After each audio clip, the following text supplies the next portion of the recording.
Hey Scandal Squad, welcome back to the channel. This is some breaking news in the Diddy case, but before we get into it, please hit that like button. Now let's get into the mess. So the headline is Diddy prosecutors dropping the kidnapping, arson, and certain trafficking charges.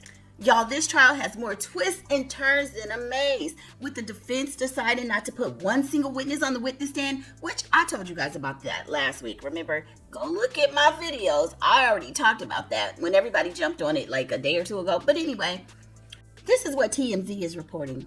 In a stunning move, the day before closing arguments in Diddy's federal criminal trial in New York City, prosecutors have pulled back on some key testimony during the trial, specifically the kidnapping, the attempted arson, and aiding and abetting trafficking. Now, a lot of us said the same thing when we've been talking about this. We thought that the case was flimsy. So this even further shows you that there are some issues with this case. Prosecutors said in a letter to Judge Aram Subramanian, the government is following His Honor's instructions to streamline the jury instruction. The reality, prosecutors seem to feel they've fallen flat on proving the prosecutors feel that they've fallen flat on proving Diddy allegedly kidnapped former employee Capricorn Clark, who was taken to a building and given a lie detector test to determine if she stole Diddy's jewelry, and Cassie when she was allegedly held at the London hotel.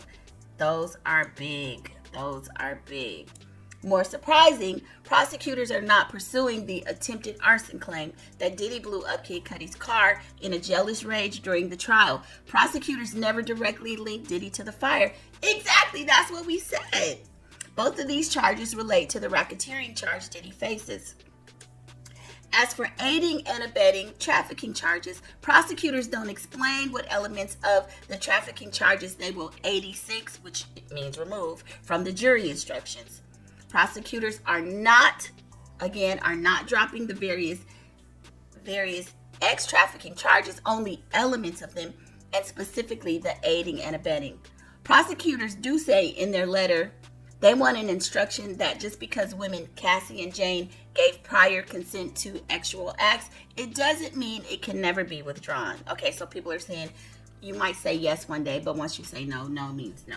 Prosecutors also say jurors should be told just because a woman, Jane, received compensation does not preclude a finding of forced labor, which relates to trafficking.